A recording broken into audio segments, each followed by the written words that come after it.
dumating tayo dito sa may area ng Honea Bay na gusto ko talaga na mabisita. So dito, ito yung Katigan, tsaka ito yung mga area nila, ito yung daanan dito. So malapit lang siya sa Katigan Barangay Hall. So ito yung meron naman siyang signage dito. So yun, Honea Bay. So dito pasok ka dito at naganda naman, nandito yung may-ari. So ayan. So ito yung makikita mo dito. May mga bulaklak sila dito. At saka marami pala sila mga puno. At saka ito pa nila. Mga tanim nila dito. At saka mamaya siguro mayroon tayong kuha natin. Makita sila ng mga honeybee dito. Mamaya kuhan sila sa atin mamaya kung ano ang nandito, mag-order dito. So, yun. May mga water lily sila. Yan. Saka may mga signage pala sila dito. May mga bulaklak ng nila.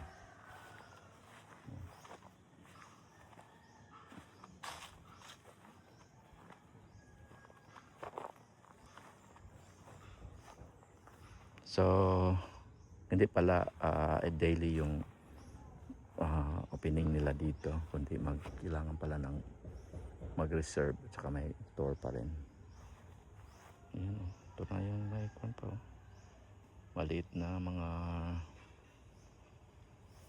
patsukan. Mapalad tayo kasi meron tayong naabutan ang may-ari mismo ng Honea Bay. Ito talaga yung wishlist ko kung makapunta ko ng Davao. Mapuntahan ko itong na farm at saka napalad tayo na nandito yung mismo ang may-ari. Sir, good morning. Hello po. Paano ba ako babali? Sige lang, okay Alex lang. De La Cuesta po. Magandang hapon, maayo.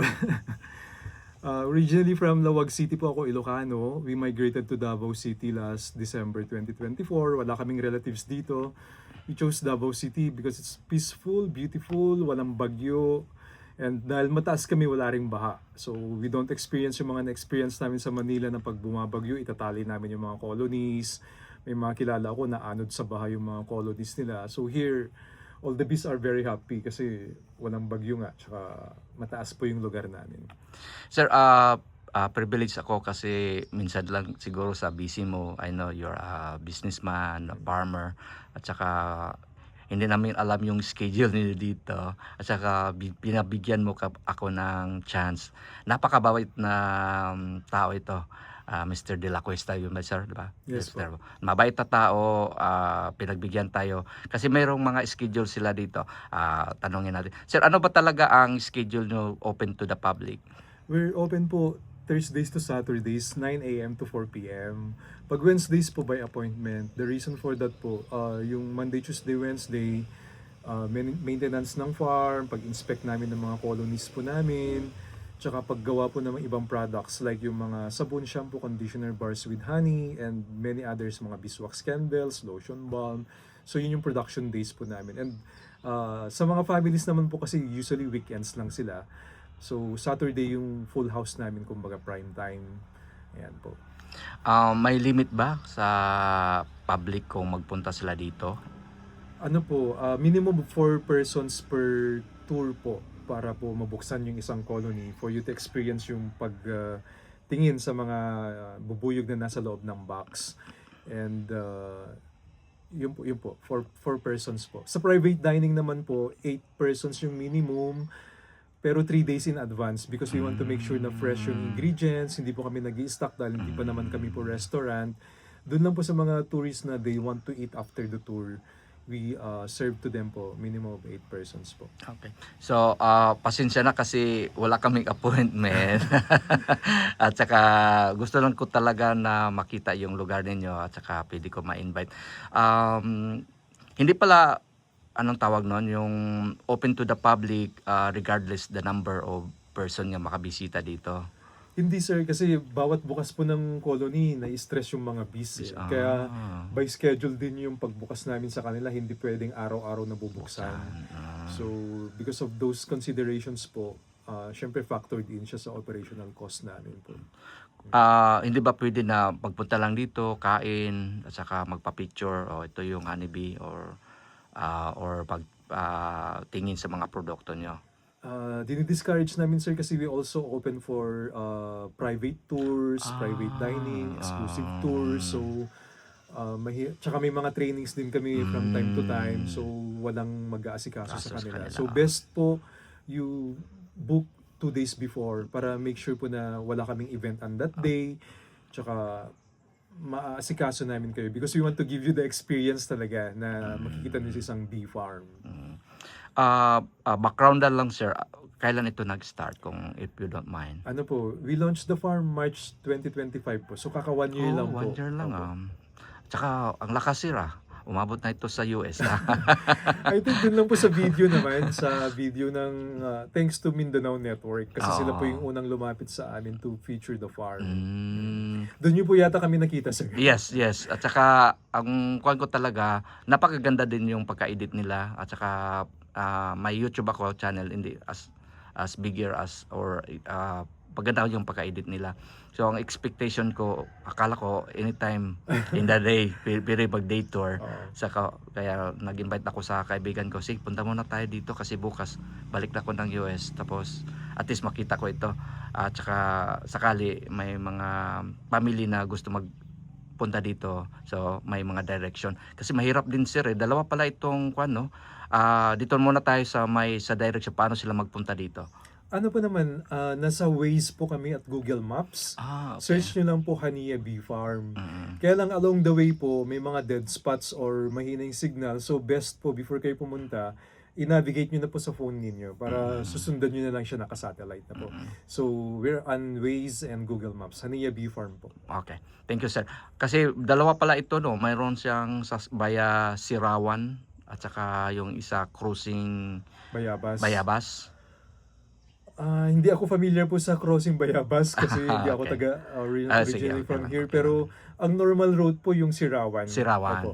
Yun ang Sa may pinaka. task force paakyat. Oo. Kasi minsan kung alam naman natin yung kung local tourist ka, madali lang kasi marami tayong tanungan na kung saan ba tong honeybee. Sikat ito sir marami nang nakakilala na nandyan lang yun sa Katigan sa may barangay hall. Kung first time nila sir, ano bang talaga ang point of interest na makapunta dito na hindi sila mawala? Yun lang po. Barangay Hall, Yeah. turn right po. Sarado na kasi yung hardware dun sa kanto pero ang pangalan niya DA Hardware. So dire-diretso lang po kayo, paglampas ng tulay, turn left naman. Tapos makikita niyo po yung signage namin, mga 200 meters lang po from the bridge. Okay. Kasi nandito na kami, tingnan natin yung mga produkto niyo sir. Pwede natin yung mga produkto niyo sir, pwede natin i-introduce natin sa ating viewers. Kulang pa po ito kasi wala dito yung mga sabon. By the way, may wife po, Sheila. Ito Ito si na ba yung ice ma'am. cream Good morning. ninyo? Good morning ma'am. Pasensya na ma'am, nakaka-disturbo kami. Pero napakabait na ito na couple, na family na ito. So meron tayong for the mga... ice cream po, we use honey lang as sweetener. Wala po siyang table sugar. Okay. This is Dorian Delight. Okay. Ito yung... Yung mango cashew naman po, we use Mrs. ng cashew milk may-ari. as dairy po. Okay.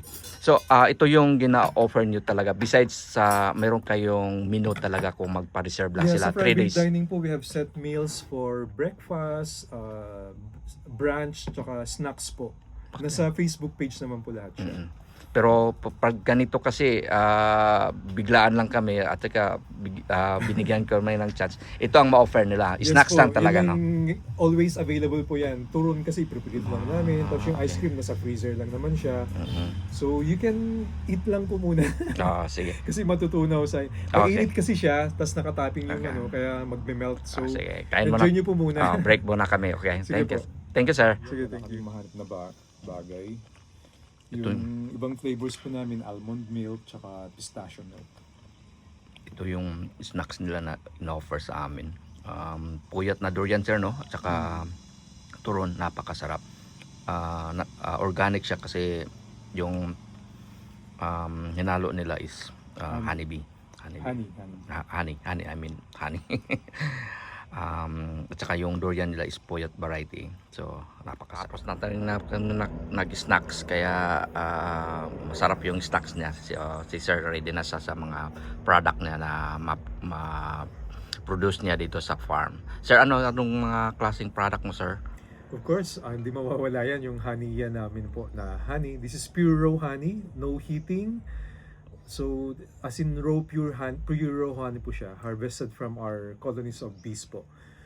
And then, we have the gourmet tuyo with honey. So, boneless po siya na bulad.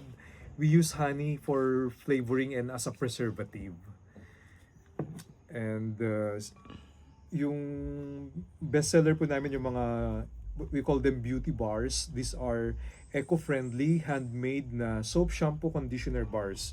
So, shampoo nyo po, tsaka conditioner, all in bar form. Because we want to promote sustainability. We don't want to do mga sachet-sachet, na mga liquid na naka-bottles. And so, we also have yung mga moisturizing soaps. We use goat's milk po. Lahat po to may honey.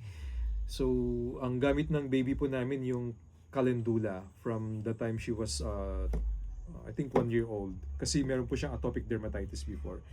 Then we have 2 other variants with calamansi and baking soda tsaka activated charcoal. Bago po namin, we have propolis cream. Maganda po siya for wound healing. Yung propolis po ginagamit ng mga bees to seal the cracks and to construct yung colonies po nila, yung mga stingless bees. Then we have the hair balm and lip pomade. Lip balm pala and hair pomade. 2 sizes po siya. Ito yung malaki, ito yung maliit. And beeswax candles. So we have different scents. So you have pomegranate, cream vanilla, tsaka winter spiced berries po. Yeah, these are our this is also our suka at pulot. It's fermented coconut nectar with spices and honey po siya. So masarap sausawan po. And dito kami nag-start yung Stingawin board game po namin na ginawa namin for our baby. Para siyang snakes and ladders and exploding kittens po. If you're familiar with the game, paunahan po siyang pumunta sa beehive. Pero instead ng mga snakes, andyan po yung mga predators ng bees. So frogs, spiders, and the birds. Yan. Ito yung board game po namin. Pwede naman siguro natin ang mga prices, sir, or atin lang Nasa Facebook page po. Na lahat. See the prices po. Meron Okay. po kaming price list po doon. Okay. Alright. So, ito pala yung mga produkto na locally produced ito, sir, no? Dito lang talaga Yes, sa dito farm. lang po sa Davao. Yun, kaya nga po, pag Tuesday, Wednesday, yun po yung production day po namin. So, may mga empleyado na rin kayo, sir? Ano po kami, for now, meron kaming 2 staff. Yung iba po on-call. Kung kailan gagawa po ng mga products, nandiyan po sila. Kasi hindi naman po kami everyday gumagawa po. Small batches lang po. Yung ice cream, ako po yung gumagawa. Yung sabon, all other products, yung wife ko na po. At saka may mga outlet kayo, sir, kung sakali hindi sila makapunta dito physically sa farm. So far, wala pa po. But we do, pag nag-downtown kami, usually Sundays, pag magsimba, pick up po sila ng Grab or Maxim. So, magbe-message lang po. Then, pagdating namin sa church, after ng service, darating na po yung mga magpipick up na mga riders ang tawag. For nationwide naman po, we do deliveries nationwide either via LBC or JNT. So mag-message lang sila sa Facebook, Facebook at saka online order lang at Opo. saka padala naman ninyo. Yes po. So anywhere in Philippines. Yes po, sir. Okay. Besides sa mga product na mga ganito, sir, yung mga menu nyo sa pagkain, sir, anong ma-offer nyo kung sakal magpa-reserve sila? Meron po kaming standard menu, but kunwari may mga allergies yung mga magda-dining, we ask them kung kaya naming palitan ng gusto nilang menu, nako-customize naman po namin. But mostly we have pasta, yung snacks po namin. For lunch naman we have binagoongan, binokol, mga bibi na. Binokol, binagoongan, ganyan. So, of course, meron din kaming mga hindi ganun na menu like orange chicken, tom yum, Thai spring rolls. So, depende po sa preferences po na. We can customize naman kasi private dining naman po siya. So, kailangan talaga 3 days magpa-reserve before po. 3 days before Yes po. magpa-reserve sila. Opo. At saka anong um, ah, farm time ninyo, sir, mag-open kayo? 9 a.m. po to 4 p.m. 9 at saka yung Thursday, Thursday to Saturday. Saturday. Opo. Close Yung kayo Wednesday Sunday. po is by appointment po. So, meaning po, we're not open, but if may gustong pumunta ng Wednesday, Ako balik kailangan po naman sila. naka-reserve po kayo. Sir, thank you very much. Napakabait na owner ito. I-invite natin sila, sir, kung sakali may international tourist at saka local tourist. Yeah, so for anyone here from Davao City or nearby areas, you can always come to Hania Bee Farm during our farm hours. As mentioned earlier, Thursdays to Saturdays, 9 a.m. to 4 p.m. Wednesdays by appointment. We offer private dining. We also do beekeeping beekeeping trainings once a month. You can see the schedule for the rest of the year sa ano po namin website. We also have actually honey spa, pero by private booking din po siya. If you want to experience yung facial using honey, honey scrub, yan, we can arrange that for you. Just message us po on our page, Hania Bee Farm. Sir, thank you very much, sir. At saka maybe next week i-post ko ito sa YouTube channel ko, sir. Sige, maraming salamat din po sa pag-take time. Sana silipin nyo man lang yung isang colony natin. Pwede, sir. Pwede, sir. Makita nyo yung bees, tsaka Ah. makatikim ng kung may honey pa silang na-store dyan. You can Pero take a bite. kasi ayaw ko rin baka ma-stress yung mga bees. Pero kung okay sa iyo, pwede mag-open tayo ng isa. Kung Sige, sir. kung okay lang sa iyo. You just need to put on your bee veil po. Ito po siya. Harap po yung color black. Lahat po naman ng tourist, we provide you with this. Yan. Para hindi pumasok sa tenga nyo or masting sa mukha or mata. Ayan. So, hanggang sa leeg po. Para di sila makapasok talaga. Then we always, pag reserve naman po kayo ng slots, we have general reminders like mas maganda naka long sleeves, pero kahit hindi naman, okay lang naman din po. But better if naka ano po. Okay. Yan. So you can try it po. Okay. Baka mag-face reveal na kayo ngayon, sir. For the first time. Gusto ko kasi, sir, yung may-ari at saka talaga yung ipapicture ko. Okay lang sa iyo, sir?